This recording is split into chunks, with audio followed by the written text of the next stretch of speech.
If you want to be inspired, motivated, and learn about owning your story, stay tuned.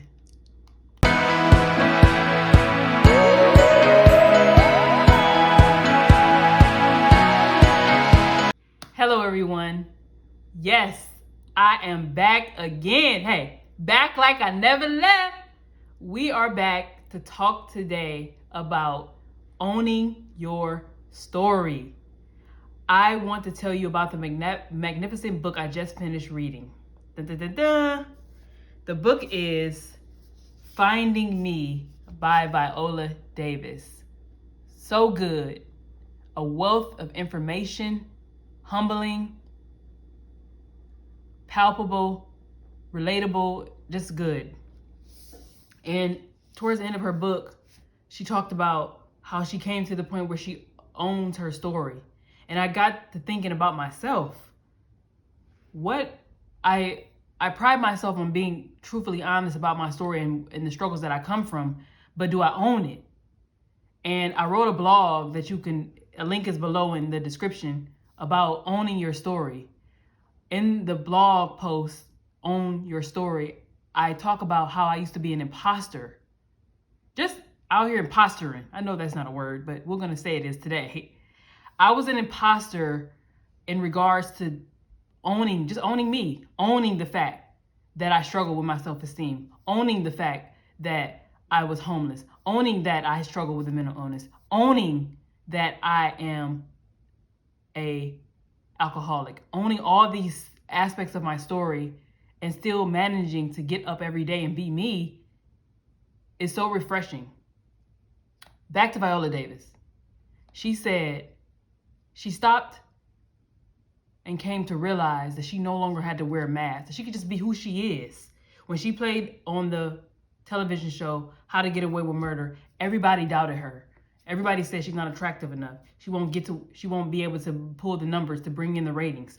But won't he do it? He said he would. She did it. She did that. That role was one of her best, and she got an Emmy for it.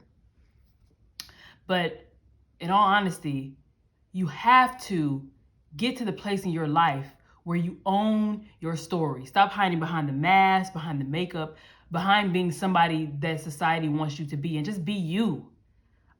Let me tell you something. I got so tired.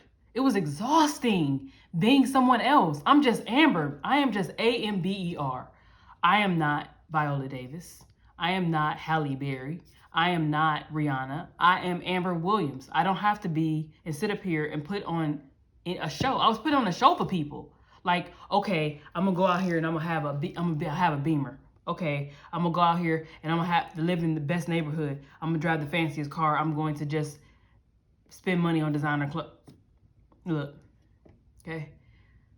The people that I want to impress not gonna come up when the landlord knocking at my door for me to pay my bills. They're not gonna come up when the lights about to get turned off. So what I had to come to realize was that I am going to own every aspect of who I am. My scars, my imperfections, which are perfectly imperfect, and just be who I am. Everyone, I have failed relentlessly in my life.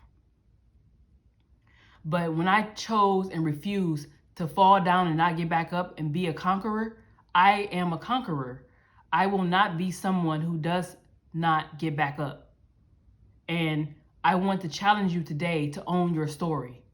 You don't have to get out here like me and just share with everyone and their mama, but be honest in your journaling, be honest in your integrity, be honest about who you are. Because guess what? If you don't sit down and be honest with yourself at the end of the day, all the lessons that you learned along your journey will be forgotten.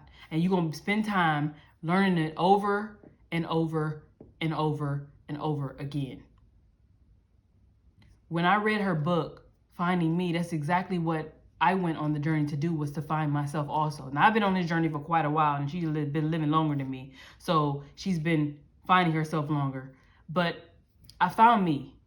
I found the Black woman who has faults, who has struggles, who has a living testimony. And I own and live up to everything that I say that I am. I don't get on here just preaching. I want to be someone who you see as an example of owning their story. Okay?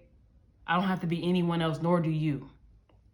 This shirt, which is available in the description in my shop, Defying the Odds. I wear this as a badge of honor.